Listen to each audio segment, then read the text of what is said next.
good afternoon, and welcome to the Digital Weather Desk, powered by Century Next Bank, the exclusive banking partner of the Digital Weather Desk. They've got the Grinch tomorrow at their Monroe branch from 2 to 4. Hot cocoa and cookies as well. That's a 2450 Tower Drive. Next Monday, the 15th, the West Monroe branch on 7th Street, cookies and hot cocoa. Ruston branch on the 19th from 3 to 4:30. Santa Claus is going to be there. And then they're going to have Christmas cookies Friday the 19th at their Ruston branch on Farmerville Highway. They got all kinds of stuff going on. The Grinch on Friday. Going to try to make it. That's tomorrow, if you're keeping track on a calendar. Check I-20 late this afternoon, getting ready for drive time. Westbound lanes are, again, moving somewhat sluggish. But again, in all fairness, the sun sets in the west, so the sun is right in your grill. So everybody's probably running a little bit slowly because of that. We talked about sun visors and sunglasses and all that stuff either this morning or last night. We will not rehash that. Where's the clicker? There it is. Here's a look at the infrared satellite. Starting to lose daylight on this Thursday, so we'll just switch over to the infrared. High clouds kind of hung around through most of the day. Radar made possible by Brown's Roofing. Free roof inspection available at brownsroofingla.com. No rainfall yet. Probably not going to see showers return to the area until we get into Saturday night. It'll be a pretty brief window of opportunity. I think the best chances will be along and south of I-20. Temperatures across the deep south, 57 in Little Rock, 60 in Fayetteville, 64 in Shreveport, 66 in Dallas, 59 in Jackson. Here at home, 59 in Ruston, 58 in El Dorado, 60 in Monroe, and 59 currently in Vicksburg. A look at high temperatures for the day unofficially. 59 in El Dorado, 60 in Monroe, 63 in Natchez. The clipboard I had 58, 61, and 63 for those three cities. Again, just for transparency's sake, I'd like to try to run through those numbers when I can, if I can, just so you can say, hey, what did he have back earlier? That's what we had. So we were a degree off in El Dorado, a degree off in Monroe, and right on the money in Natchez. Unofficially. Again, full transparency's sake. Try to also bring it up when we bomb them. Those low clouds were really rough for a week. Dew point's still quite dry in the low to mid-30s. So as we look for the cloud cover to move back in, yes, Susie, it has been a very pretty day. As the cloud cover rolls back in tonight, not really expecting any rainfall. But it will keep overnight lows a tad warmer, probably in the low 40s for most of us. Check our wind speeds. They've been quite breezy at times out of the south through the course of the day, generally in the 5 to 10 mile an hour range, but we've seen some sustained winds a little over that. Look at Futurecast, made possible by Bayou Power Sports, I-20 Frontage Road in Monroe. Let's see what we got going on. We're going to overlay clouds and rain to start with the temperatures, and then we're going to bring in the temperature colors here in a minute. Because the focus goes from clouds and boundaries and weak rain chances to just cold as we go through the latter part of the weekend and the first of next week. So cloud cover picks up tonight. Again, we fall generally into the low into the 40s. A weak boundary approaches the area during the afternoon tomorrow, but it really doesn't stop us from warming up. In fact, I wouldn't be surprised to see the low 70s in many locations tomorrow afternoon. Boundary passes through. We're a little bit cooler for Saturday morning. I don't think we're going to get back into the 30s. At least that's not what I have. I have us in the 40s generally, maybe even the low 50s, depending on how far that boundary can get through our area Friday night into Saturday morning. Saturday afternoon, mild-ish. Clouds roll back in. Rain chances are back in late Saturday night or early Sunday morning.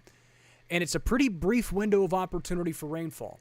And where we are temperature-wise Sunday at around midnight is probably going to be our high temperature for the day. And I'll explain it in the 7-day in just a minute. But we're in a midnight high-low scenario.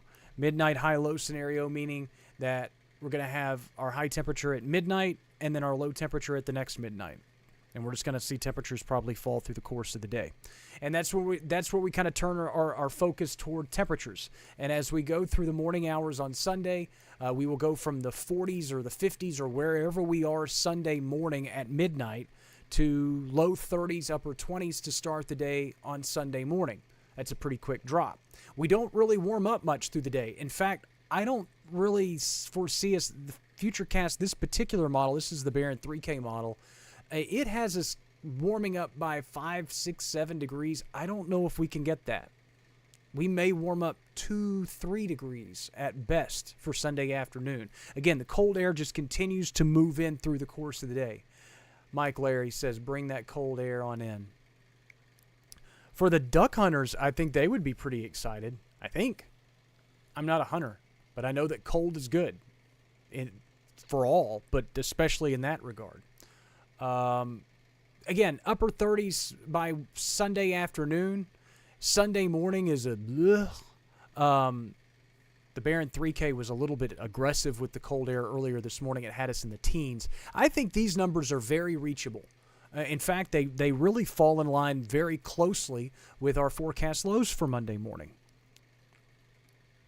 Has most of us in the low to mid-20s. Upper teens are not out of the realm of possibilities. I think it would be most likely along the Mississippi Valley or just west of the Mississippi Valley. A lot of this colder air is going to be kind of sneaking in from the northeast. And so that's something to keep in mind. You folks may run a degree or two colder than everybody else. Matus, good evening. Claudia says she may freeze this year. We may all be with you. In all seriousness, this is the time of year.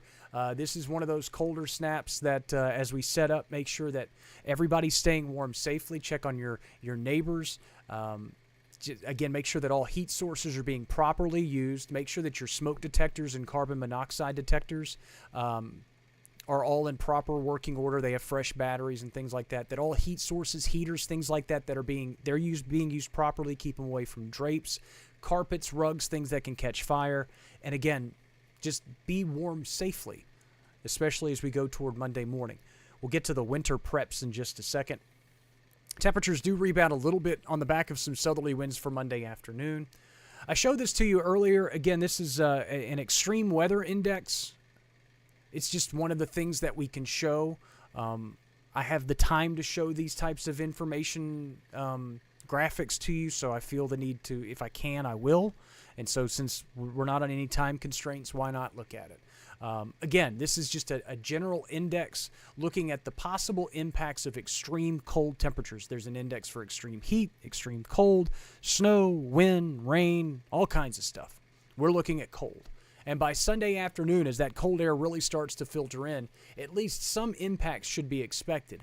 Obviously, those become even more impactful, for lack of a better term, as we go into Monday morning, where temperatures really bottom out into the low to mid-20s, a hard freeze, if you will. And then as temperatures rebound as we go through the day on Monday, we'll probably be back below freezing for Tuesday morning, but nothing as drastic. A check of wind chills across the region. And again, northerly and northeasterly winds will relax a little bit as we go through the night. So really wind chills are the most impactful wind chills, the most disruptive, the ickiest feeling wind chills, if you will probably be met in the Sunday evening time frame, because the winds will still be pretty stiff out of the north and northeast at that point, and temperatures will be falling. As temperatures continue to fall into the night, winds kind of die down, so the wind chills are not as big of an impact as we go through the morning hours, but they'll still probably be in the teens, which is not a far cry from where we will be morning low wise, temperature-wise, going into Monday. So then, and obviously those wind chills are less of a factor as we go through the day on Monday, especially as the winds return to the south. So what do we need to do? Winter weather prevention tips talking about frozen pipes. Remove, drain, and store your outdoor hoses. Remove should have a comma. I forgot to type the comma in there. I'll fix it. Consider insulation for your exposed pipes, pipe sleeves, and things like that. Let your cold water drip from faucets. A stream is not necessary. Just let it drip. Make sure water's flowing through the pipes. Open kitchen and bathroom cabinets. I do that one a lot. Or I did that one a lot. Now I got to baby-proof all of them. So I'm at the unbaby-proof and baby-proof, which is just a little lot. Those locks are 40-year-old proof sometimes. Those things are complicated. But, again, open your kitchen and bathroom cabinets. Let the warm air of your home use that warm air to your advantage to get it closer to your plumbing and your pipes. Keep them warmer. Leave your heat no lower than 55 degrees. That's just the tip. It's just like, hey, 55 degrees. If you're running your thermostat at 55, You're a brave soul. Or you like it really, really cold in your house. I would say no lower than 60. We don't drop ours below 65. I like it cold in my house, but that's getting kind of extreme. Low 40s tonight. Clouds will pick up really toward daybreak. Mainly clear skies to start, and then those clouds will pick up as we go through the day. Daytime highs tomorrow. Back into the upper 60s to near 70 degrees, a mix of sun and clouds. The clouds will kind of come and go as we go through the day. Winds will continue, eventually ending the day out of the north. They'll start the day out of the south and then veer to the west and then end the day out of the north and northwest. 7-day forecast is made possible by 3B Hardware. Hello, Mr. Eddie and Miss Carolyn and Miss Darlene. Thank you so much for joining in. Look at the 7-day forecast made possible by 3B Hardware. Hey, if you're looking for outdoor faucet covers and pipe sleeves and stuff like that, they've got them. And they'll be open this weekend. So go see Matt and the guys, and they'll get you squared away. I would tell you which aisle to go to, but I don't know what aisle to go to. I know they have them. Just go see them. They'll get you taken care of. So here's where we go into that midnight high-low scenario for Sunday. 49 that I have would be as the clock strikes midnight, that's where we will be, or at least close to it. Temperatures will vary. They'll be a little colder to the north. They'll be a little warmer to the south. That 25 that you see for Sunday will probably be at the next midnight as we go from Sunday into Monday. Usually and I say it a lot, morning lows and daytime highs, and we talked about this midday stream too. I talk about morning lows, daytime highs. That's usually when we see our that's when we see our lows is during the morning, right before sunrise, and we usually see our daytime highs sometime mid to late afternoon. That will not be the case on Sunday. So that 49 is really misleading. If you step out Sunday afternoon, you're going, where's the 49 degrees now? You're going to be really disappointed. If you step out Sunday morning bundled up at 25, you're going to be like, it's not 25, it's 32. Still cold, but not as cold. And then Monday morning, that's the cold. Hard freeze expected. Rain chances start to trickle back in middle parts of next week, although the rain signals are not as aggressive as they were. I did also post something earlier, an article, if you will, a discussion, if you will, called Let's Talk Temperatures, and it also points toward temperatures trending above average for this time of year as we go toward Christmas. Again, those are trends, not specifics, but it does look like the middle to end parts of this month will be warmer than normal. And that's a look at how things shake out on this Thursday, December 11th, as we hit toward the bottom of the hour. Corey, thanks so much for joining in from Shudrint. Forecast is always available at digitalweatherdesk.com and on the Digital Weather Desk app, available for Apple and Android users. Fishing game comes out at 8 p.m. tonight. We will have a Weather Wisdom. Weather Wisdom comes out Saturday, and it is about pipe and plumbing protection ahead of the cold. So be looking for that this weekend. I'll join you first thing tomorrow morning with a look at the forecast.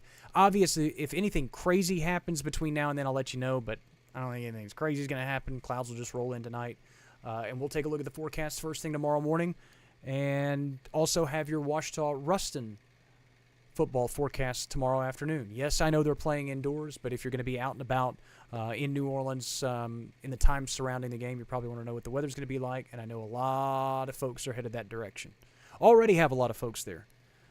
Mangum and Haynesville play today. Sterlington and Gina tomorrow. Ouachita Ruston on Saturday. Half of North Louisiana is in South Louisiana.